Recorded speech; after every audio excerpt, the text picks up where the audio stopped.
My son stood in the vineyard, the land the government awarded me after everything my husband and I gave to this country, and told strangers I was no longer mentally fit to manage it. He said I needed to be protected, that I should step aside. I didn't argue. My husband had fallen on the battlefield. I had learned how to live as a disabled veteran with only one arm, but I never expected the deepest wound to come from my own blood.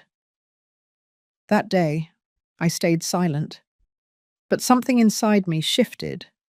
It was a silence that no longer wanted peace.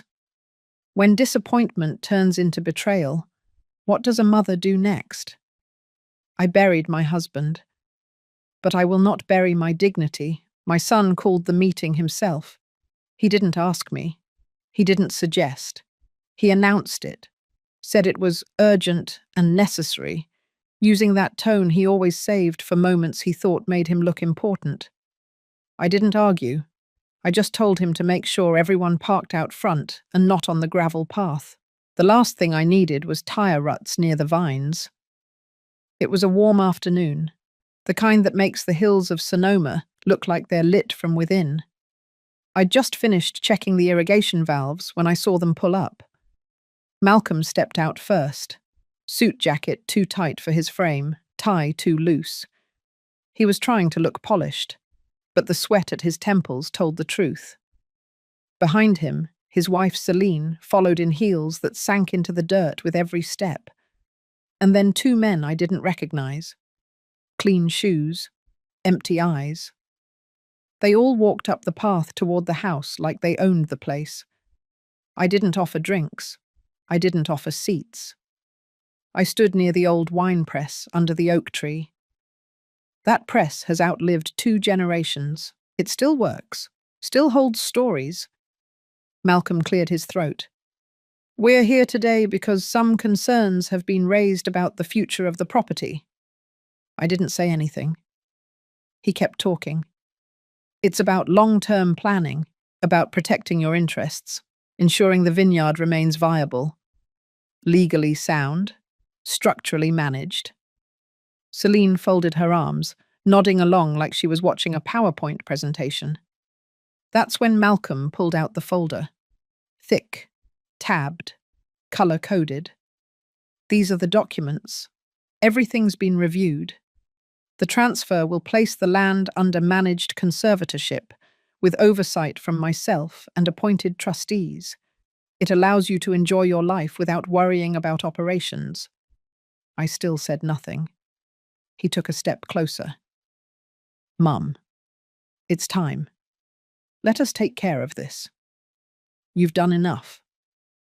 I looked past him, the vineyard stretched behind his shoulder, rows and rows of vines moving gently in the breeze. The land had been given to me after the war, not as a handout, as recognition. My husband died on foreign soil. I lost an arm in a blast that killed 5 others. They gave me 5 acres and a house to start over.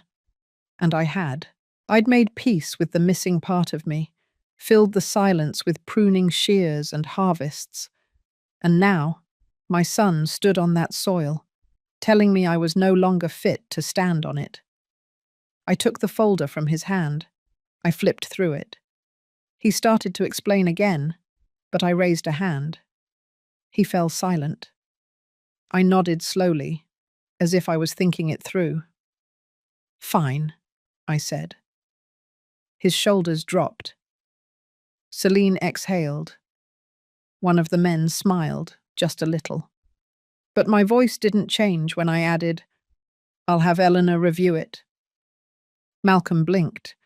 The accountant, I clarified. She's known me 30 years. She'll let me know what I'm signing. I handed the folder back and walked toward the house. Behind me, I heard Celine whisper something sharp. I didn't need to know the words. I'd heard the same tone from officers who didn't want women in command. Later that evening, I sat at the kitchen table with the folder open. Eleanor came by after dinner. She brought lemon bars. We went page by page. What they had prepared wasn't just a transfer of management. It was a full financial severing. Once signed, I would have no legal access to the vineyard, no control, no say in how or when anything was sold. I'd still live there, yes, but as a guest.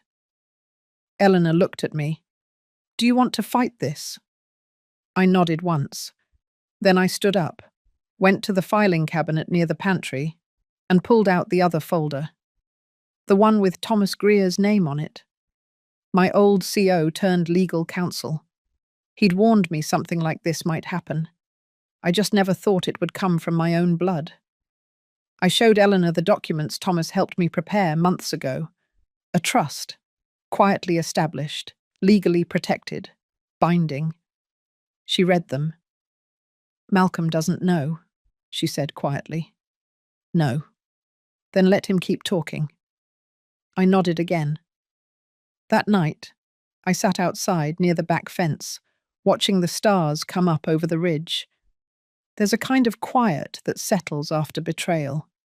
It doesn't scream. It doesn't cry. It just breathes differently. He thinks I'm still that girl who trusted too easy. He forgot I came home with more steel in me than I left with. I won't be signing what he brings next.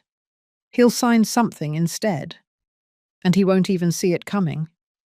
If you've ever felt like someone in your own family tried to erase you while smiling to your face, stay with me. This story doesn't end politely. It ends on my terms. 2 days after the meeting, Malcolm came back. This time, without Celine or the suits. He arrived just before dusk, the sun low behind the hills, casting long shadows across the vineyard. He didn't come to talk. He came with a clipboard. I watched from the porch as he paced along the edge of the vines, pretending to inspect something.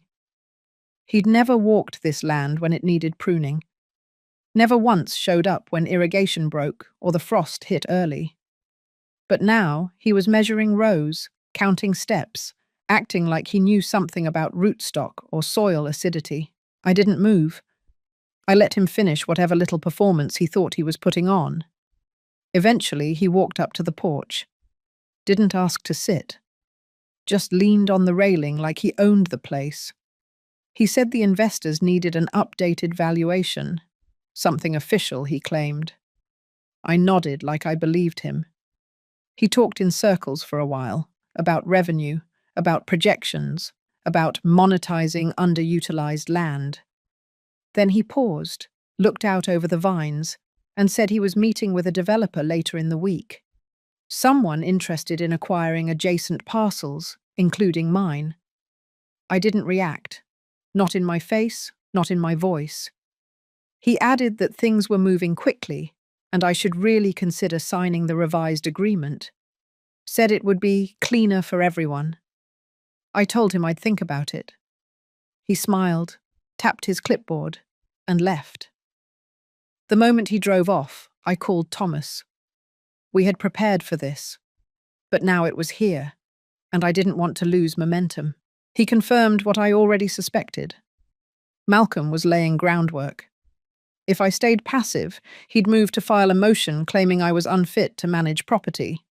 He'd try to push it through court based on fabricated evaluations and manipulated documentation. That night, I met Eleanor at the community centre. We sat in the back parking lot, windows down, documents between us on the passenger seat. She had gone through Malcolm's last draft. He had slipped in clauses meant to trigger a transfer of power if I failed to respond to financial requests within a 10-day period. It wasn't just underhanded, it was predatory. We didn't need more proof of intent. But I wanted it. So we built the next step.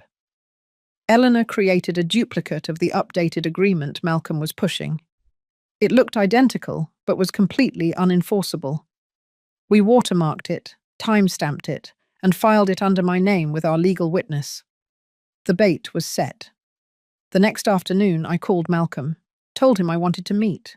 Just the two of us. We met near the north slope of the vineyard, where the oldest vines were. He liked that side, said it had more character. I had always thought that was his way of pretending he appreciated things he never worked for. I handed him the folder, told him I'd read through his proposal again and wanted to give it another try. He opened the folder, barely skimming it, and signed immediately. He was too confident, too eager. What he didn't know was that the signature on that copy triggered a breach under a separate clause in the trust, a clause that Eleanor and Thomas had built in specifically for this purpose. It was done. That evening, I had the signature verified and the violation filed. Legally, it changed everything. Now we had concrete evidence of malicious intent and fraudulent coercion. But I wasn't finished. I spent the next day with Sophie, walking the property, taking notes on everything she had done this season. Her work ethic was steady. She had trained new hires, restructured harvest schedules, and even solved a mildew problem that could have ruined the Cabernet section. I had already started the process of naming her as Transitional Operations Manager under the trust. She didn't know yet, but she would. The following morning, a letter was sent from Thomas's office to Malcolm and his attorney. It was brief, direct, and final. Effective immediately, Malcolm Lancaster was prohibited from acting on behalf of or making decisions regarding the Lancaster vineyard or any assets connected to it. I heard nothing for the rest of the day. No calls, no emails, just quiet. Until dusk. He showed up again, this time without a clipboard, no jacket, no mask of politeness. He stepped onto the porch, stood in the same spot as before. But he didn't lean this time. He stared at me like he didn't recognize who he was dealing with. I let him stand there. I didn't offer him a chair. He said he was confused, said the letter must be a mistake, asked if this was some kind of overreaction. I told him the signature was his, that I had offered transparency, and he had offered deceit.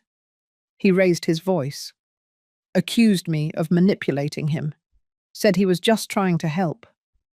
I didn't flinch. I had heard better lies from worse men. He left, not long after. Not a word of apology, not a single question about what would happen next. But I already knew. The wheels were turning now, and nothing he did could stop what was coming. The wine festival was held the third weekend of October, the same weekend every year. It drew tourists from Napa, investors from San Francisco, and more reporters than the county fair ever had. People came for the tastings, for the awards, for the chance to be seen walking the rows of vines with a glass in hand and a story to tell. This year, Malcolm had volunteered to co-host the main ceremony. It wasn't subtle. He wanted FaceTime with potential buyers. I heard through Eleanor that he had even arranged a short speech to open the event. Something about honoring tradition while planning for the future. I didn't plan to attend until I realized how perfect the timing was. Everything had fallen into place. The trust was legally secured, his breach was documented, and he had publicly inserted himself into the festival, which meant he wouldn't be able to run from what was coming. I spoke with Thomas early that morning. He confirmed the documents were filed. A press copy was prepared, a statement drafted, and the clip was edited. Yes, there was a clip. 1 week earlier, I had invited Malcolm to the house under the pretense of discussing transitional planning. He arrived casual, too relaxed, assuming I had softened. I had asked Sophie to set a voice recorder in the hallway. She knew where to hide it. The hallway between the porch and kitchen caught everything. In that recording, Malcolm bragged about securing a tentative deal with a developer, called the vineyard undervalued, and said I wouldn't understand the scale of the opportunity. He referred to me as senile but sweet, and admitted he planned to ease me out slowly, keep me on site just long enough for optics, then transition me out of the property entirely once he had full control. I didn't say much during the meeting, just let him talk. Sophie uploaded the file that night and sent it to Thomas. I never even touched it. Now, it was ready. And so was I. I arrived at the festival 30 minutes before the opening remarks. I didn't wear anything dramatic, just the same navy dress I wore to my husband's funeral, paired with the silver pin he gave me before deployment. It was the only thing I had left that was truly his. Sophie walked beside me. She didn't know everything, but she knew enough. She carried a small folder. I carried nothing but a quiet kind of clarity I hadn't felt in years. The festival stage was set up on the east lawn, rows of chairs filled with guests, sponsors, local press. Banners with vineyard logos fluttered against the breeze, tables of wine glasses already half emptied. Malcolm was center stage, talking to a man in a tailored blazer, laughing, smiling. He didn't see me right away. Then he did. His face shifted. Not fear, just confusion. I sat in the front row. Sophie stood near the press table. She gave me a small nod. The host took the mic, welcomed everyone, gave thanks to the local sponsors. Then he introduced Malcolm as a representative of one of Sonoma's legacy vineyard families. Malcolm took the stage, spoke smoothly, practiced, said the vineyard had entered a new phase, said he was proud to take on greater leadership, said his goal was to build on the past without being bound by it. Then he gestured toward me, called me a guiding hand. I didn't blink. When he finished, the applause was polite. Then the host announced a brief intermission before the awards segment. That was my cue. I stood up, walked up the side stairs. The mic was still hot. I thanked the host quietly, then turned to face the crowd. Some knew me, some didn't. But all of them saw me as Malcolm's mother.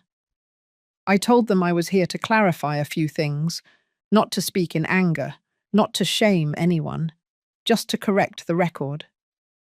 Then I asked Thomas's assistant, who had arrived earlier, to hand the press table the printed release.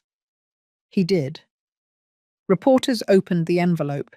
Inside was a certified statement of legal transfer. The vineyard, effective 3 weeks ago, had been moved into a protective trust. Ownership, management, and all associated rights had been removed from private hands and placed under the stewardship of a non-profit dedicated to preserving veteran farmland. Then I paused, and I nodded to Sophie. She tapped her phone. The audio began to play. Malcolm's voice echoed through the lawn. Clear, arrogant. He talked about me like I wasn't there. Talked about the land like it was a chess piece. Talked about removing me like it was just paperwork. When the clip ended, the silence was heavier than before. I looked at Malcolm. He wasn't smiling. He wasn't speaking. Then I ended with one sentence. The land doesn't belong to him. It never did. I left the stage. People didn't clap. Not yet. But they didn't look at Malcolm anymore either. The host tried to recover, moved the event forward. But the mood had shifted. Malcolm left before the ceremony ended. He didn't look at me when he passed. But I saw his hands shaking. 3 days after the wine festival, the fallout began. The first call came from the local press. They wanted a statement from Malcolm, then from the county's agricultural board, then from the bank that had underwritten part of his business loans. Everyone had watched the clip. Everyone had read the trust filings.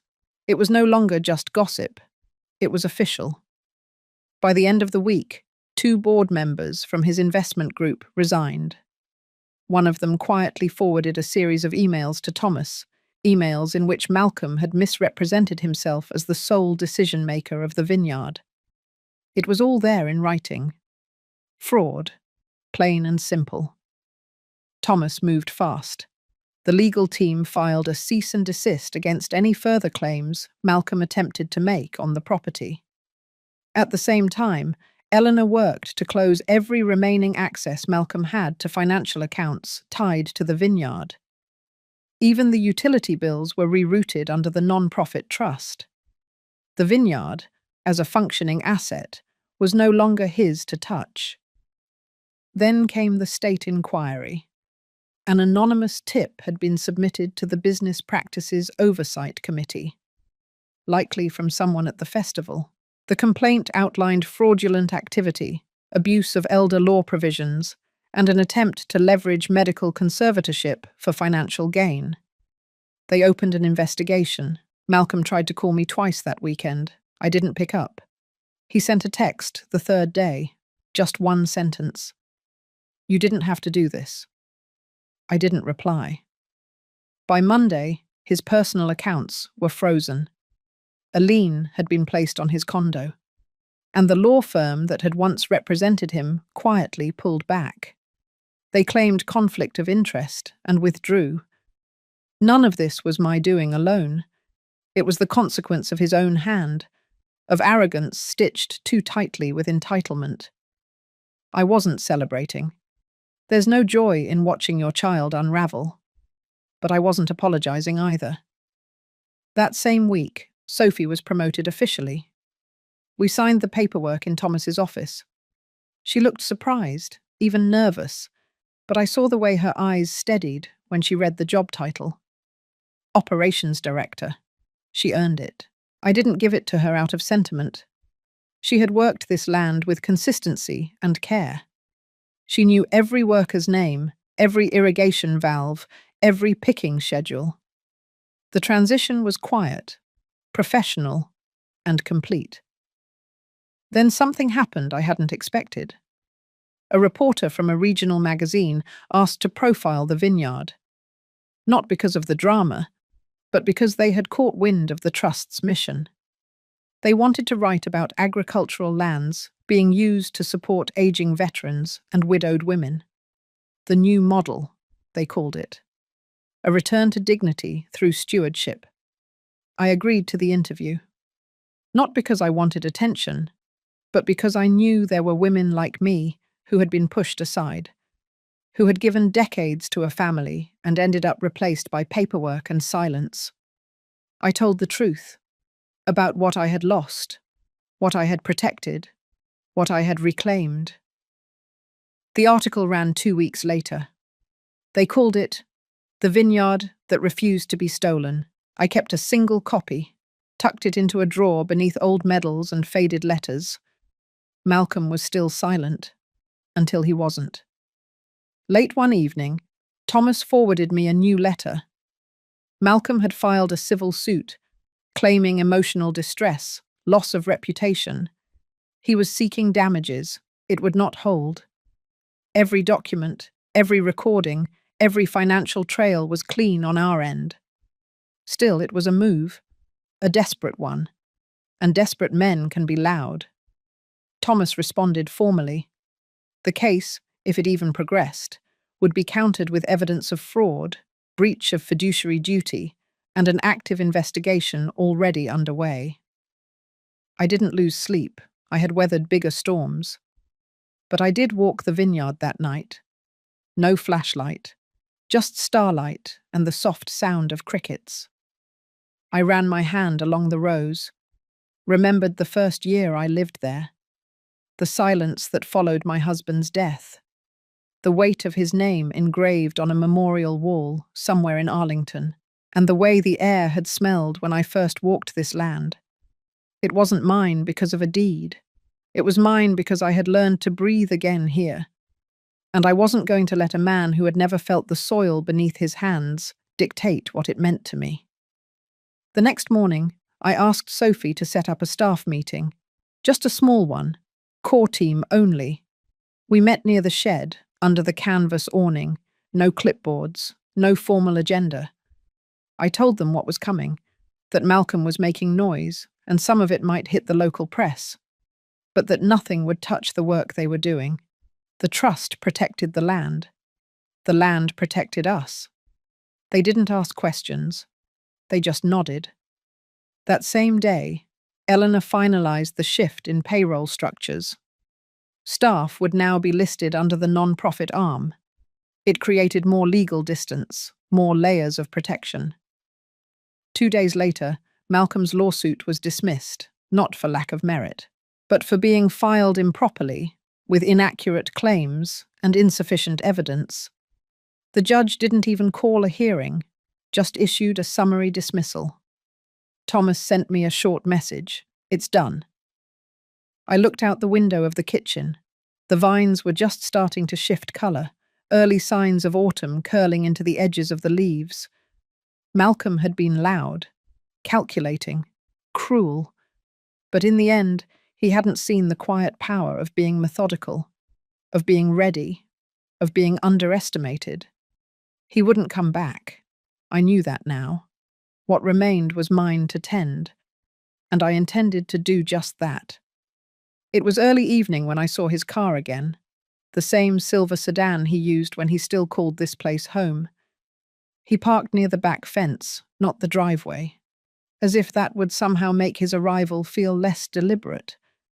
I stayed on the porch. He didn't knock. He walked across the yard like someone avoiding footsteps. The sun was already low, throwing long shadows across the gravel. I didn't stand. I didn't greet him. I just watched him take the same steps he had taken as a boy, though this time they were slower. When he reached the steps, he paused. His eyes didn't meet mine right away. His hands were empty. He asked if we could talk. I said nothing. I moved my hand slightly, just enough to gesture to the empty chair across from me. He sat down. For a long time, neither of us said a word. The vineyard stretched quiet behind us, the last of the golden hour painting the rose in amber. The breeze was light, just enough to stir the air. He looked thinner than I remembered, his collarbone too sharp, eyes dull, like he hadn't slept well in days. His mouth opened once, closed again. Then finally he spoke. He said he never meant for it to go this far, that he was under pressure, that he thought he was doing the right thing. I listened. He said he had always felt like I didn't trust him, that he wanted to prove himself, that he never intended to take everything away. I still listened. He started to shift blame, said he was misled by people he thought were on his side, said the lawyers didn't explain things clearly, said the business world moved faster than he expected. I stayed silent. He dropped his gaze after a while. Then he said he was sorry. He said it like someone who wasn't sure the words would help, but knew they were all he had left. I waited a moment before answering. I told him that sorry was something a person earned the right to say, that it wasn't a shortcut, that it wasn't a closing line. He nodded, slowly. I asked him if he remembered the winter I broke my wrist, how I had wrapped it myself, worked the rose in a sling. He said yes. I reminded him that he hadn't called that week, that he hadn't come by even once, that Celine had said he was busy with a launch event. He looked down. I asked if he remembered the following spring. The frost hit early, half the harvest gone, and he told me to consider selling while I still could. He looked away. I asked if he remembered the day he handed me a stack of papers and told me I needed protection, how he said I should let go, that it would be better for everyone. He didn't respond. I said I remembered. Every word, every silence, every time he stood in front of me and spoke like I was already gone. He said nothing for a long while. Then he looked up and asked what happened to us, how we had gotten here. I answered plainly. I said nothing happened to us. Something happened to him. He forgot who he was raised by. He forgot what sacrifice looked like. He forgot that silence is not weakness, that age is not erasure, that land given in honor doesn't belong to those who never bled for it.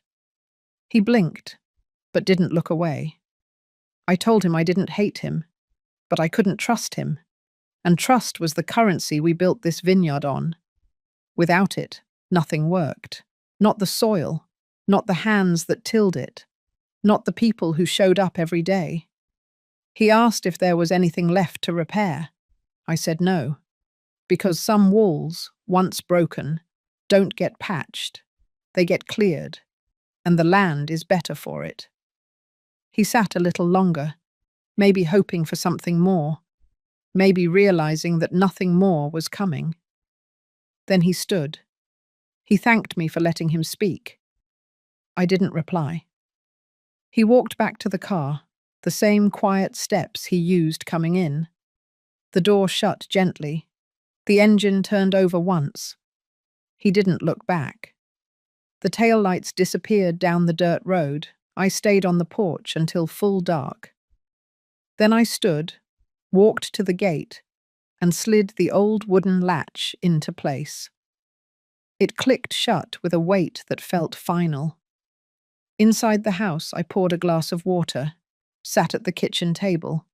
The documents were still there. The legal records, the trust ledger, Sophie's new payroll list, everything in its place. I placed my palm flat on the surface. Solid, simple, real. There were no trophies to be won here, no revenge to savor, only balance restored, and peace returned. The morning after Malcolm left for the last time, the vineyard was quiet in a different way. It wasn't just the quiet of early light or dew on the grass. It was the kind of quiet that comes after a storm clears and the sky forgets to be angry. I opened the kitchen window and let the cold air in. The smell of wet earth and morning sun drifted across the room like something clean. I made coffee and stood barefoot in the doorway, watching the rows stretch toward the edge of the hills. Sophie was already out there. I could see her near the western slope, talking to two of the new hires. She wore a flannel shirt tucked into old jeans, a clipboard in one hand, gloves in the other. She looked like she belonged. After breakfast, I walked down to the barn. The floor creaked under my boots, same as always. I pulled down the old chalkboard we used during harvest season and wrote up the week's tasks. Tidy rows, oil the press, check barrels. Sophie came in not long after, her cheeks red from the morning wind. She asked if we were expecting visitors. I said no, not today. She seemed relieved. Then she looked at the board. Read the notes. Looked at me again. I told her to add anything she needed. She hesitated, then stepped forward and wrote something under the list. Update temperature logs, order new filters, repair gate hinge. Her handwriting was cleaner than mine. I looked at her and asked if she wanted to come up to the house after lunch. I had something to show her. She said sure, then turned and walked back toward the vines, her boots leaving prints in the dirt. I waited until the sun was high before I took the envelope out of the drawer. Inside was a letter, a formal amendment to the trust. It named Sophie as co-trustee and eventual successor. It granted her stewardship of the land, the house, and the foundation that managed the non-profit. Not ownership, not in the traditional sense, but care. Full legal control and moral responsibility. It was already notarized, already filed. What she didn't know was that I had written her a letter to go with it. Not a legal letter, just a plain one. By the time she arrived that afternoon, the kitchen was warm with late light, and the kettle on the stove had just begun to hum. I handed her the envelope, told her to sit. She opened it slowly, read the amendment first. Her hands shook a little, but she said nothing. Then she unfolded the letter. She read it all the way through, lips moving just slightly. When she looked up, her eyes were damp. I didn't speak. I let her take whatever time she needed. Finally, she said she didn't know what to say. I told her she didn't have to say anything. She had already said it with the way she showed up every morning, the way she stayed late without asking for more, the way she spoke to the workers like people, not staff, the way she had looked at me after the festival, not with pity, but with a kind of recognition. She asked if I was sure. I said yes.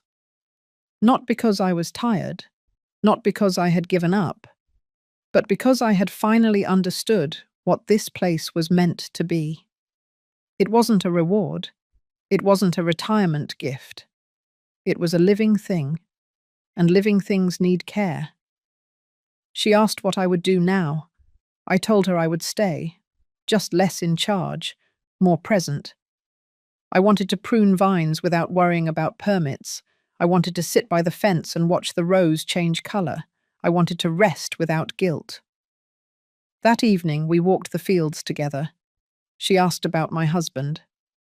I told her about the first time he saw me in uniform, how he said I looked like I could lead a battalion.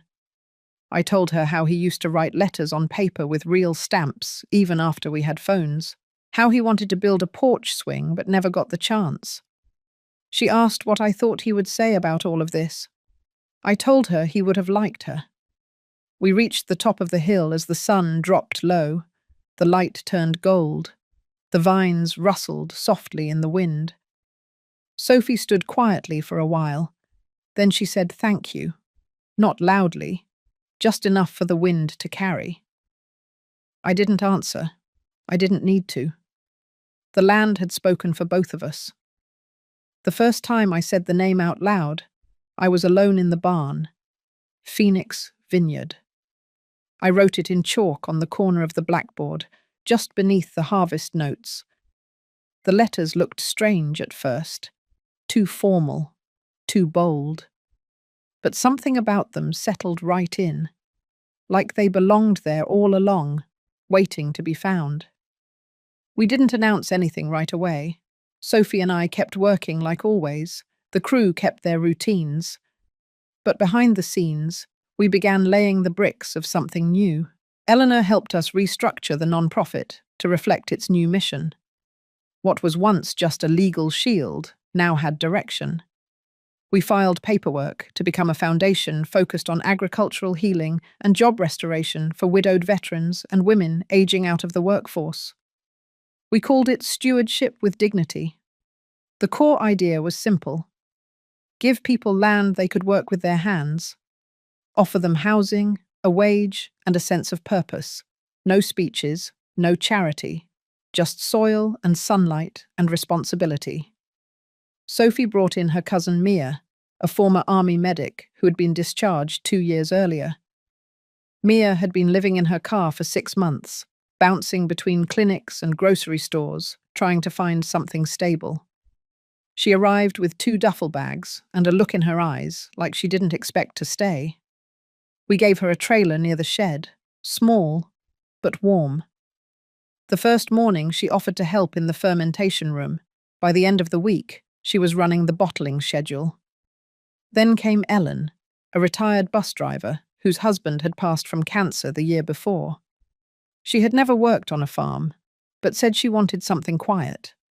We trained her in the cellar.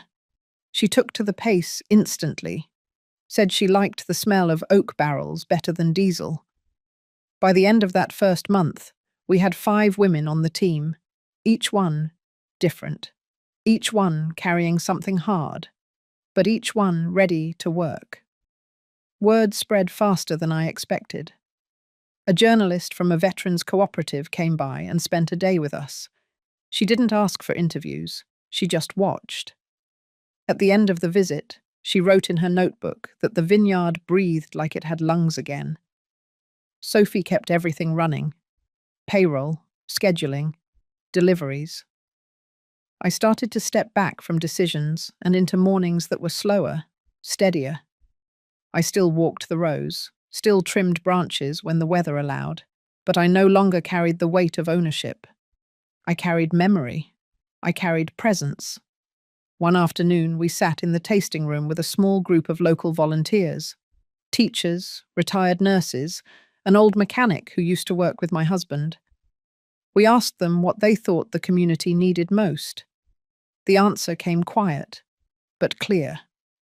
Access, not just to jobs, but to belonging. People were tired of being pushed aside, tired of being told their usefulness expired at a certain age. They didn't want speeches or programs. They wanted work that mattered, connection that stayed. That same week, we converted the back half of the barn into a classroom. No whiteboards, just long tables, good coffee, and hands-on learning. Mia taught basic first aid and vineyard safety. Eleanor gave budgeting workshops. I led quiet sessions on seasonal planting, mostly to women who had never touched a grapevine in their life. No one failed. No one was graded. They came. They listened. They asked what time to come back. We painted a wooden sign at the front gate. Phoenix Vineyard. Work. Learn. Belong. It felt right. Fall settled in. The rose turned gold, then copper. The nights got longer, the wind colder. But inside the vineyard, something kept growing. One morning, I watched as Sophie helped Mia fix the front axle of the utility cart. They didn't need my help.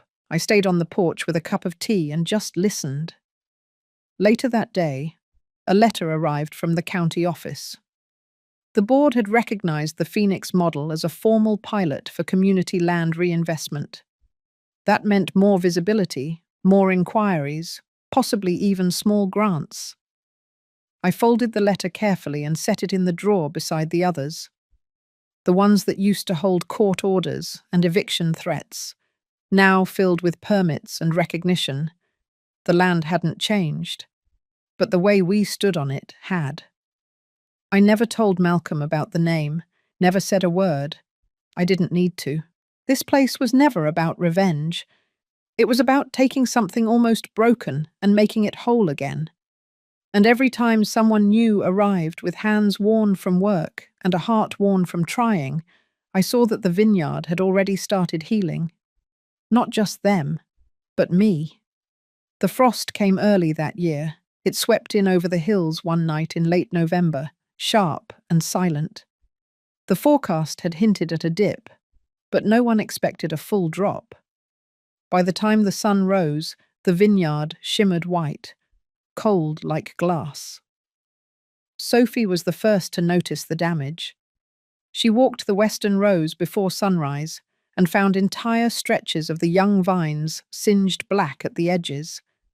The irrigation system had held, but the temperature had dropped too fast. We lost nearly a quarter of the new growth. She brought the news up to the house. Her voice was calm, but I could hear the tension in her jaw. She already had a plan. Reseed certain rows, cut losses in others, bring in consultants if needed. I nodded and told her to move ahead. It wasn't the first loss we had taken, and it wouldn't be the last. Farming is forgiving only to the patient. But by noon, the calls started. First, it was the produce distributor, then the city council representative, then a regional news outlet. They had all received a copy of a letter, anonymous, full of accusations. It claimed we were mismanaging funds, that the foundation was misreporting labor practices, that the vineyard was using unpaid workers under the guise of community service. It said we had failed a safety audit, exploited vulnerable adults, and were under investigation. None of it was true. But all of it had weight. Thomas called just after lunch. His tone was tight, all business. He had already seen the letter. The phrasing was familiar, too familiar. He believed it had come from Malcolm. Legally, Malcolm had no remaining claim, no standing, no access to records. But a letter didn't need legal weight to cause damage. All it needed was noise.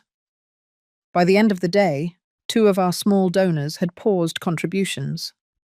One volunteer group cancelled a visit. The article was already in draft form. The paper wasn't naming names, but the implication was clear.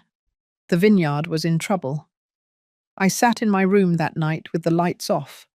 The glow from the window cast a soft square on the floor, the kind my husband used to read under when we still had time for quiet. I thought about that first season after I came home from the war, when everything I touched felt unfamiliar, how the only thing that felt steady was soil. And now that steadiness was being chipped away again, not with legal threats, not with contracts, but with doubt. The next morning, I gathered the team. We didn't sit around a table. We stood near the cellar, boots in the dirt, jackets zipped against the wind. I told them what was happening.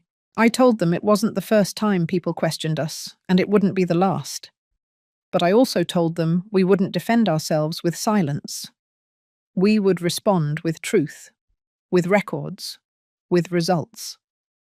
Sophie and Eleanor pulled together every document we had: training logs, safety records, tax filings. We made them public. Not because we had to, but because transparency was the only thing that grows stronger under scrutiny.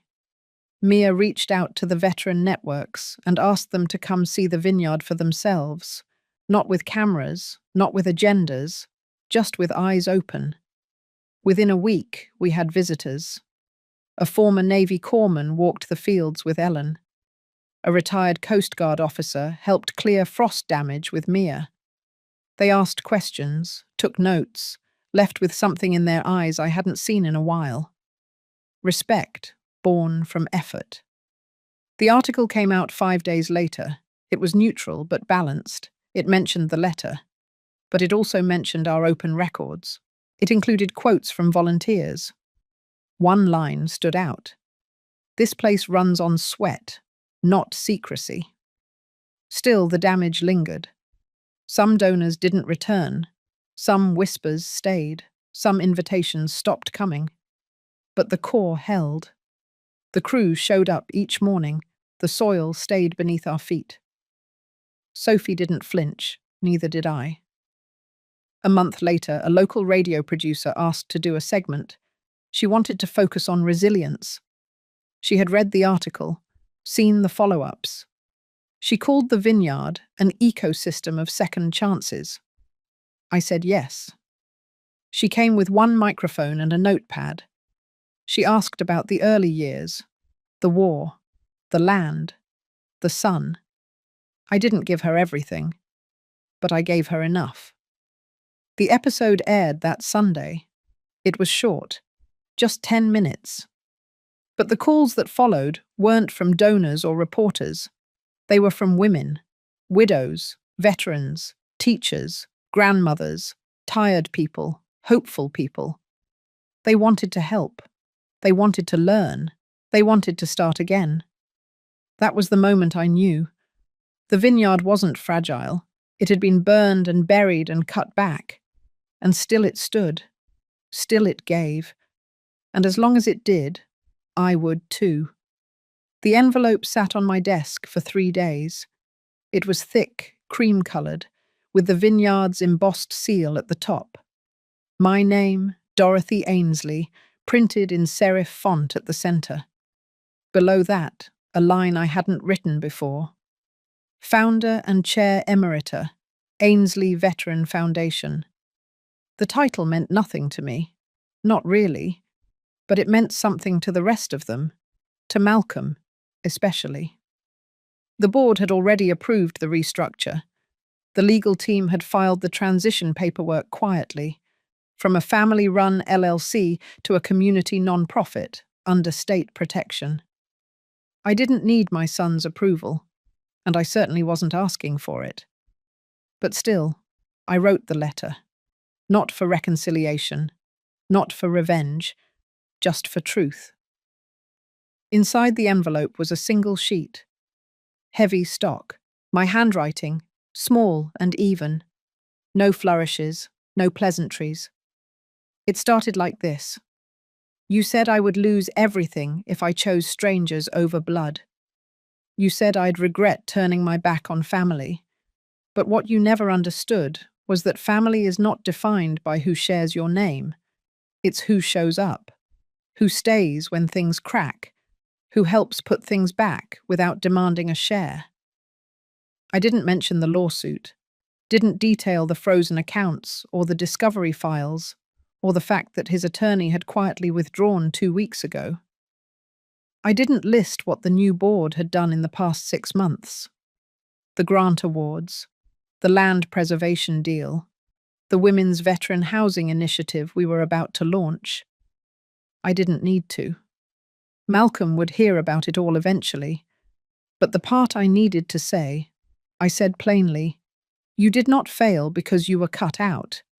You were cut out because you chose yourself, over and over, until there was nothing left of the people around you." And at the bottom, I signed it.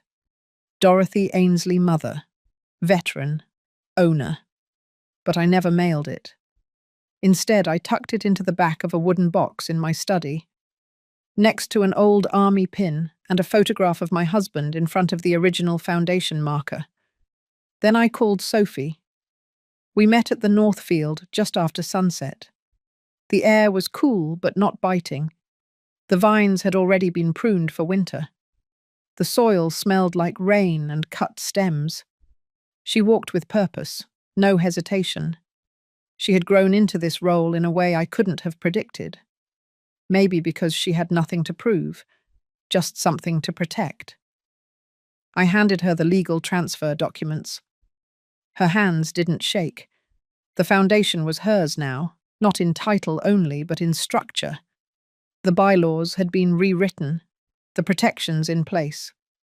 Any attempt to revert it back to private ownership would trigger an automatic review by the state. And even if someone tried, there was nothing left to take. I had already rerouted the trust into 3 parts. One for housing women veterans over the age of 50, another for agricultural education for widows of war, and the third for rehabilitation programs for wounded caretakers like myself. Not 1 cent would go to any blood relative. The vineyard no longer belonged to me. It belonged to those who needed it. I thought I would feel a wave of grief in that moment, or something close to the loss I felt the day my husband didn't come home. But I didn't. I felt clean. Sophie stayed silent for a long moment. Then she did something simple. She reached into her coat and pulled out a small pin. It was shaped like a vine curled around a single grape. She had it made by one of the young artisans from the outreach program. She pinned it to the lapel of my jacket. She didn't say thank you. And I didn't need her to, because what she did next said more than any speech. She walked ahead of me into the dark rows, toward the house, not to be polite, but to lead. And I let her. Later that night, I sat alone on the back porch with a cup of black tea and no phone.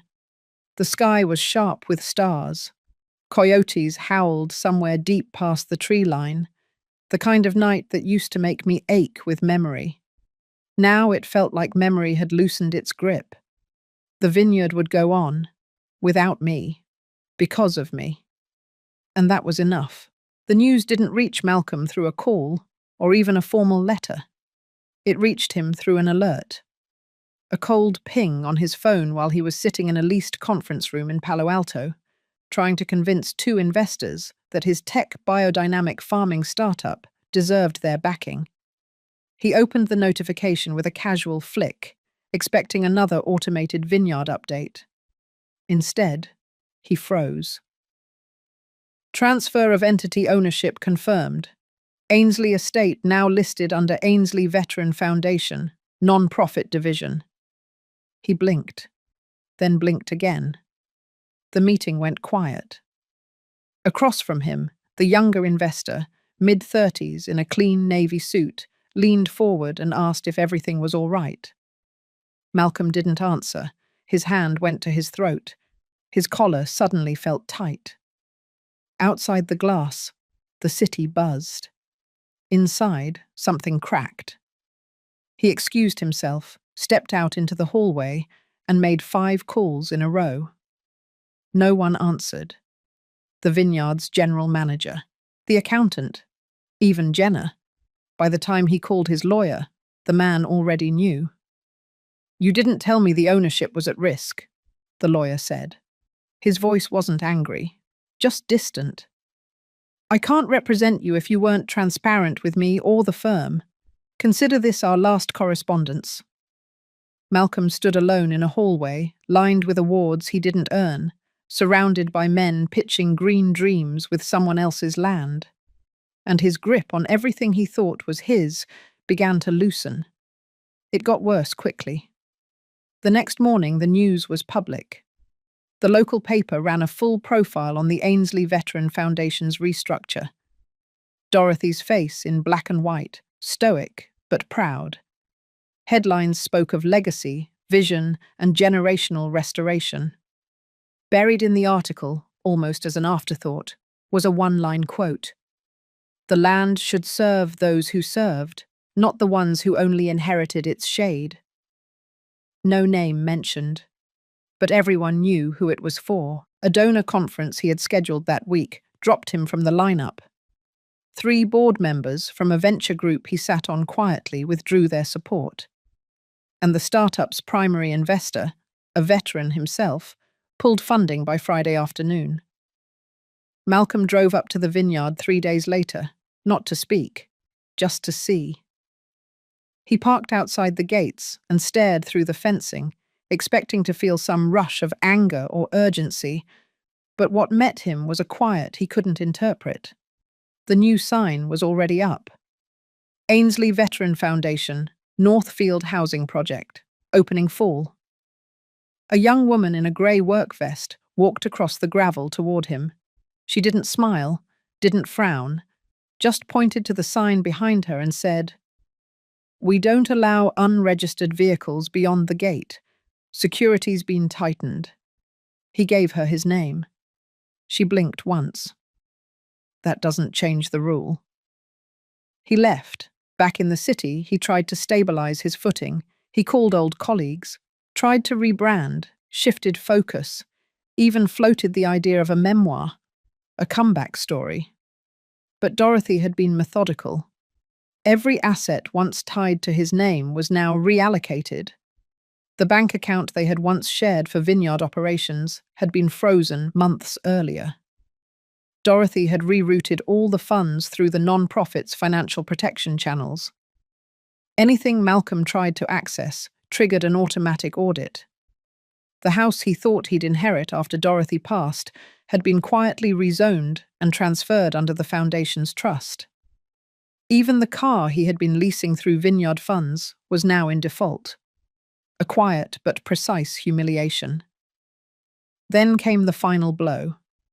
An article on the homepage of a major agriculture investment blog. It wasn't about him, but it was.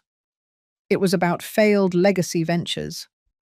How generational wealth, when built on selfishness and assumption, collapses faster than sandcastles at high tide.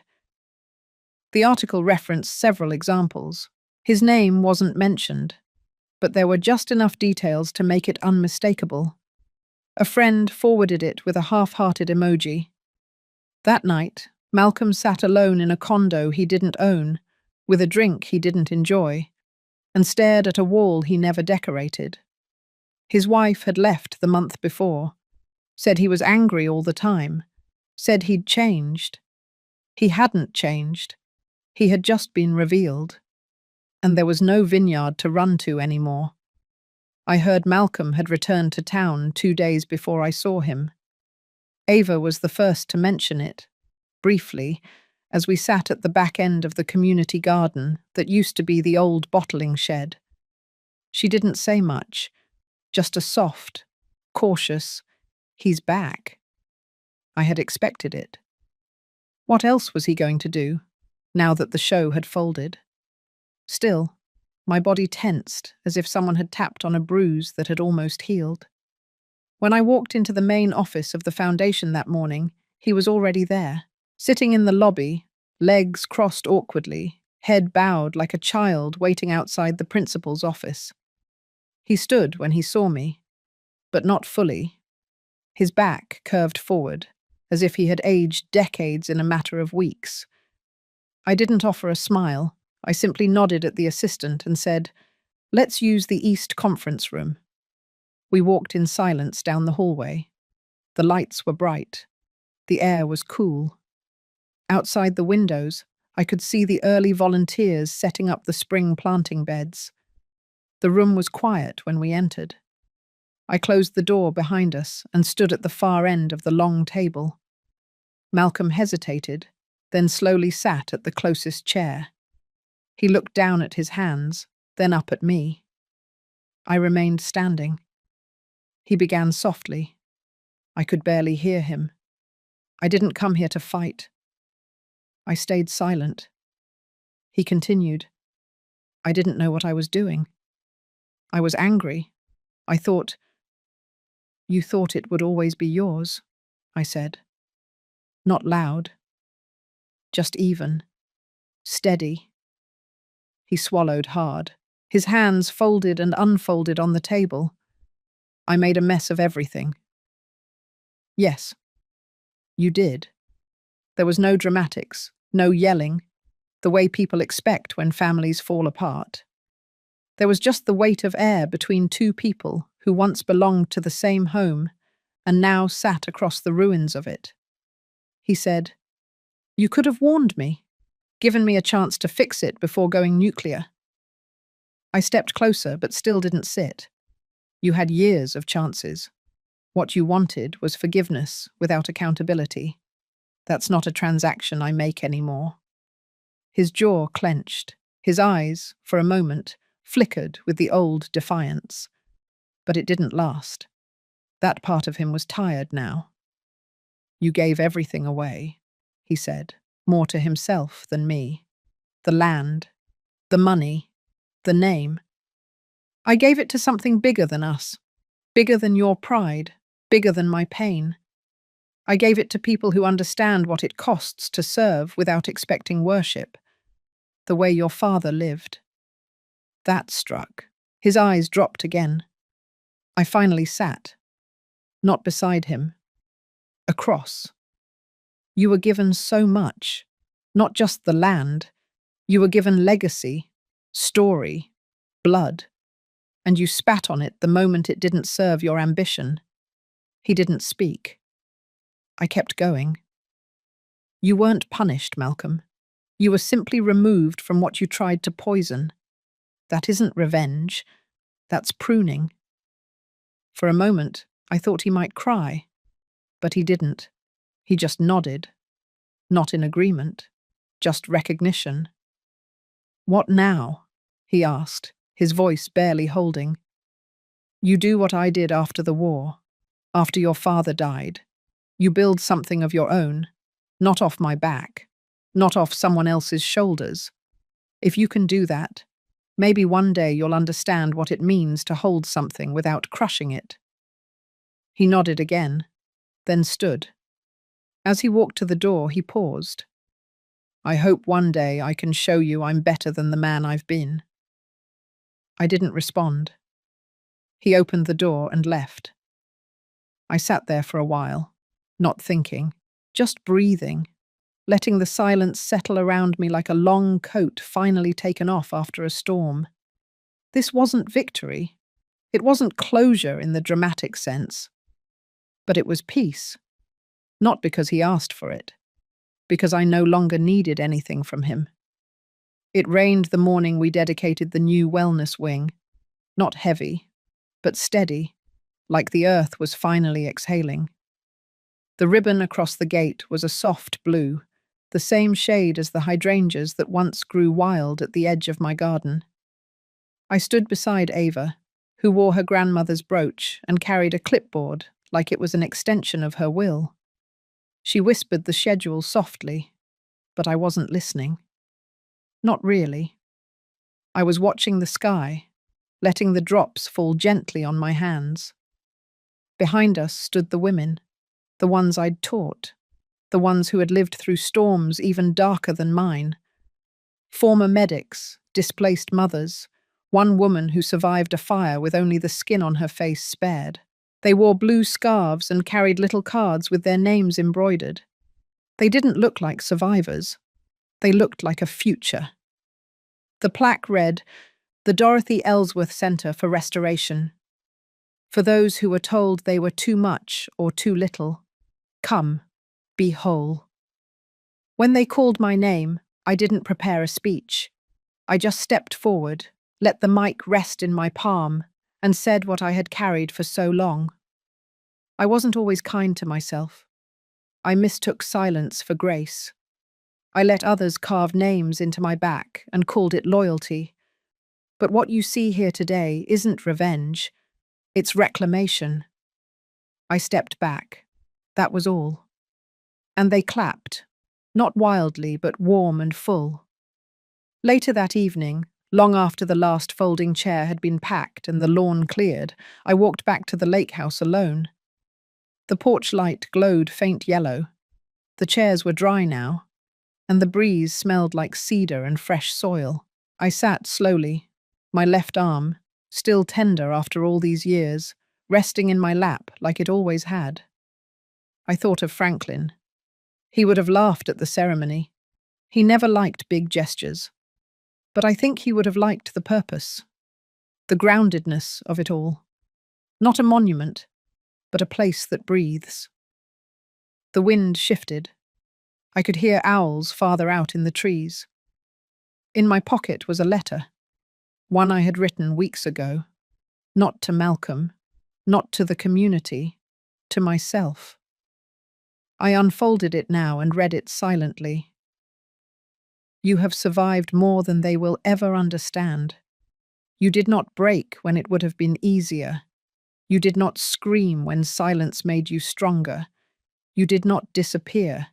You became. Not out of spite, but out of choice. You walked out of fire and built a home from ash. Let this be enough. I tucked the letter under the cushion.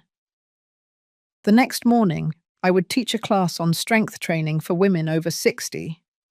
Ava had made me promise we would laugh, maybe cry. But no one there would call me a burden again. Malcolm had not returned since our talk. He might come back one day, or not. Either way, I had no room left in me for unfinished stories. I had this porch, this view, these roots. The lake did not shimmer tonight. It was still, wide, steady, like me. If you've made it this far, maybe you've carried something too. Pain that went unspoken, respect that was never returned, or silence mistaken for weakness. I hope Dorothy's story reminded you that it's never too late to reclaim your worth. Not with noise, but with clarity, with calm. If you've ever had to walk away from those who said you owed them everything just to protect what's left of yourself,